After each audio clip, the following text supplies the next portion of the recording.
جو رات پر مقرر ہے آ کر اس اندھیری چادر میں سے ایک مٹھی تاریکی کی لے کر مغرب کی طرف رخ کر کے کھڑا ہو جاتا ہے اور اپنی انگلیوں کے درمیان سے بتدریج تاریکی چھوڑا چلا جاتا ہے، اور اس کے ساتھ ہی وہ شفق کی سرخی کو بھی نگاہ میں رکھتا ہے۔ جب شفق غائب ہو جاتی ہے تو بقیہ تمام تاریکی کو یکدم چھوڑ دیتا ہے اور اس کے ساتھ ہی اپنے پروں کو پھیلا دیتا ہے یہاں تک کہ انہیں زمین کے دونوں قطر، جسے انگلش میں ڈائیمیٹر کہا جاتا ہے، اور آسمان کے کناروں تک پہنچا دیتا ہے، بلکہ اس سے بھی آگے جہاں تک اللہ چاہتا ہے فضا سے باہر نکال دیتا ہے۔ اس کے بعد رات کے اندھیرے کو اپنے پروں کے ساتھ اللہ کی حمد و ثنا بیان کرتے ہوئے ہانکتا ہوا مغرب میں پہنچ جاتا ہے۔ اس کے مغرب میں پہنچتے ہی مشرق سے صبح طلوع ہو جاتی ہے اور رات کا فرشتہ اپنے دونوں پروں کو سمیٹ لیتا ہے اور وہاں موجود تاریکی کو اپنے ہاتھوں کے ساتھ اپنی مٹھی میں اسی طرح بھر لیتا ہے جیسے اس نے حجاب تاریکی سے مٹھی بھری تھی۔ پھر اس تاریکی کو مغرب کے پاس ساتویں سمندر میں رکھ دیتا ہے، اور جب یہ تاریکی مغرب سے مشرق کی طرف چلے گی تو قیامت برپا ہو جائے گی، اور قیامت کے قریب جب سورج ایک رات عرش الہی کے نیچے رکا رہے گا اور سجدہ ریزی کے بعد اجازت طلب کرے گا کہ اسے کہاں سے طلوع ہونا ہے، مگر اسے کوئی جواب نہ دیا جائے گا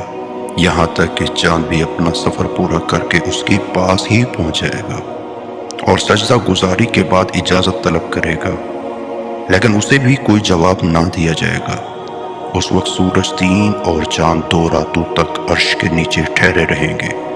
مگر اس رات کی طوالت کو صرف تہجد گزار لوگ ہی پہچان سکیں گے، اور ان کی تعداد مسلمانوں کے شہروں میں انتہائی تھوڑی ہوگی، اور یہ لوگ عام مسلمانوں کی نگاہوں میں حقیر و مسکین جانے جائیں گے۔ پس تہجد گزار لوگوں میں سے کوئی ایک شخص حسب عادت بیدار ہو کر وضو کر کے اپنی نماز کی جگہ میں داخل ہوگا اور اپنی نماز اور وظائف ادا کرے گا، جس کے بعد وہ حسب عادت باہر نکلے گا، مگر صبح کے آثار نہ پائے گا تو اسے یقین نہ آئے گا اور وہ مختلف اقسام کے وسوسوں کا شکار ہو جائے گا اور گونا گوں خیالات سے اسے پریشان کریں گے۔ پھر سوچے گا شاید میں نے قرات کم کی ہے یا نماز مختصر کی ہے یا اپنے وقت سے پہلے بیدار ہو گیا ہوں،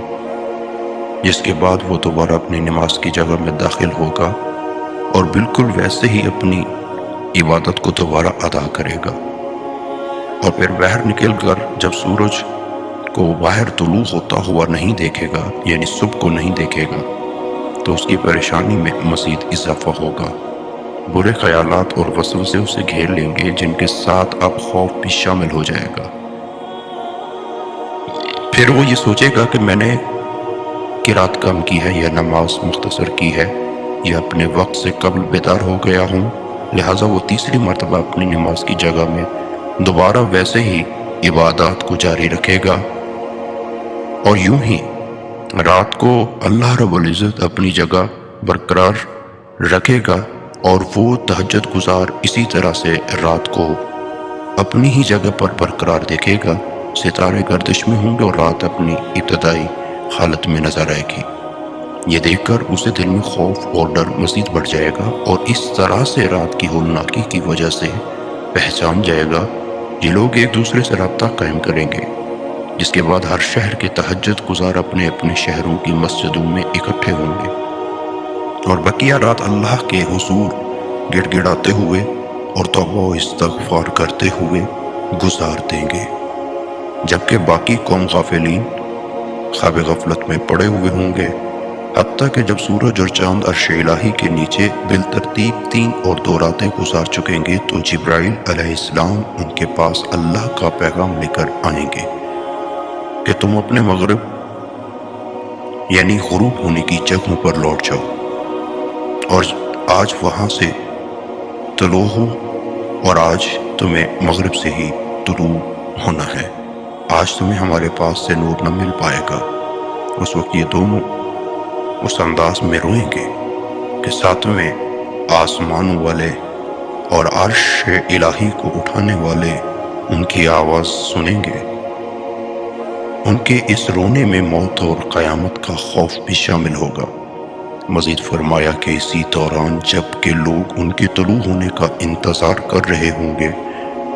اچانک یہ دونوں ان کی پشت یعنی مغرب کی طرف سے طلوع ہوں گے اور ان کی رنگت کالے کوے جیسی ہوگی، نہ سورج میں چمک ہوگی نہ چاند میں چاندنی، یعنی ان کی حالت آپ مکمل گراہن کی سی ہوگی۔ دنیا والے ان دونوں کی یہ حالت دیکھ کر چیخنا شروع کر دیں گے۔ مائیں اپنے بچوں کو چھوڑ دیں گی اور محبت کرنے والوں کی محبت ختم ہو جائے گی، جبکہ نیک لوگوں کا اس دن کا رونا کسی عبادت میں شمار کر لیا جائے گا اور فاسقوں کا رونا انہیں کچھ بھی نفع نہ دے گا بلکہ ان کے مزید نقصان کا باعث بنے گا۔ پھر ان کو سورج اور چاند سینگ والے اونٹوں کی مانند بلند کیا جائے گا اور ان میں سے ایک آگے بڑھنے کی کوشش کرے گا یہاں تک کہ یہ دونوں آسمان میں پہنچ جائیں گے۔ پھر جبرائیل علیہ السلام آئیں گے اور ان کی سینگوں کو پکڑ کر انہیں مغرب کی طرف لوٹائیں گے، مگر اس وقت یہ دونوں اپنے چشموں میں سے کسی میں غروب نہ ہوں گے بلکہ باب التوبہ میں غروب ہوں گے۔ حضرت عمر بن خطاب رضی اللہ تعالیٰ عنہ نے کہا، اے اللہ کے رسول، میں اور میرے گھر والے آپ پر قربان، یہ باب التوبہ کیا ہے؟ آپ صلی اللہ علیہ وسلم نے فرمایا، اے عمر، اللہ تعالیٰ نے مغرب کی انتہا میں ایک دروازہ توبہ کے نام سے بنایا ہے اور اس کے دونوں کیواڑ سونے کے ہیں اور ان پر موتی اور جواہرات جڑے ہیں، اور ایک کیواڑ سے دوسرے کیواڑ تک کا فاصلہ تیز رفتار سوار کی رفتار کے حساب سے 40 برس کی مسافت کے برابر ہے۔ جب سے اللہ تعالیٰ نے یہ دروازہ تخلیق کیا ہے یہ کھلا ہوا ہے اور سورج اور چاند کے مغرب سے طلوع ہونے تک یہ کھلا رہے گا۔ اس صبح کے طلوع ہونے تک جو بندہ بھی اللہ تعالیٰ کے سامنے گناہوں سے باز رہنے کا انکار کرے، یعنی توبۃ النصوح، تو اس کا یہ اقرار اس دروازے میں سے گزر کر اللہ کے ہاں پہنچتا ہے۔ معاذ بن جبل رضی اللہ تعالیٰ عنہ نے کہا، یا رسول اللہ، یہ توبۃ النصوح کیا ہے؟ آپ صلی اللہ علیہ وسلم نے فرمایا کہ جس گناہ کا بندے سے ارتکاب ہوا ہے اس پر وہ نادم ہوا اور پھر اللہ تعالیٰ کے حضور ایسی توبہ کرے کہ دوبارہ اس گناہ کو نہ دہرائے، یہ بالکل اسی طرح ہے جیسے دودھ تھنوں میں واپس نہیں جا سکتا۔ اس وقت جبریل امین علیہ السلام اڑ کر اس دروازے کو اس طرح بند کریں گے جیسے کہ ان کے درمیان کوئی دراڑ نہ رہے گی۔ اس دروازہ کے بند ہونے کے بعد کسی کی بھی توبہ قبول نہ کی جائے گی اور نہ ہی کسی مسلمان کی نیکی کو معتبر سمجھا جائے گا، جیسا کہ اللہ رب العزت نے قرآن پاک میں ارشاد فرمایا، اور اسی مجلس میں آپ صلی اللہ علیہ وسلم نے یہ آیت بھی تلاوت فرمائی، سورہ الانعام کی آیت نمبر 158 یعنی 158۔ جس روز تمہارے رب کی بعض مخصوص نشانیاں نمودار ہو جائیں گی، پھر کسی ایک شخص کو اس کا ایمان کچھ فائدہ نہ دے گا جو پہلے ایمان نہ لایا ہو یا جس نے اپنے ایمان میں کوئی بھلائی نہ کمائی ہو۔ ابن ابی کعب رضی اللہ تعالیٰ عنہ نے کہا، یا رسول اللہ، میرے ماں باپ آپ پر قربان، دنیا اور دنیا کا کیا حال ہوگا؟ فرمایا کہ سورج اور چاند کو نور اور روشن کا لباس پہنا جائے گا، وہ اسی طرح طلوع و غروب ہوں گے جیسا کہ وہ پہلے ہوتے تھے۔ حضرت حذیفہ بن یمان کہنے لگے، یا رسول اللہ، سور پھونکنے جانے کے وقت لوگ کس حال میں ہوں گے؟ فرمایا، اے حذیفہ، مجھے اس ذات کی قسم جس کے قبضے میں میری جان ہے، آدمی اپنے حوض کی لپائی کر رہا ہوگا اور یوں ہی سور پھونک دیا جائے گا، دو افراد کپڑے کی خرید و فروخت میں مشغول ہوں گے تو اس وقت وہ مکمل خرید و فروخت نہ کر سکیں گے، اونٹنی والا دودھ نکالنے کے بعد اسے پی نہیں سکے گا، قیامت برپا ہو جائے گی۔ اس کے بعد نبی کریم صلی اللہ علیہ وسلم نے یہ آیت تلاوت فرمائی، اور یقیناً اپنے وقت پر وہ آ کر رہے گا، اچانک اسی حال میں کہ انہیں خبر بھی نہ ہوگی۔ سورہ العنکبوت آیت نمبر 53۔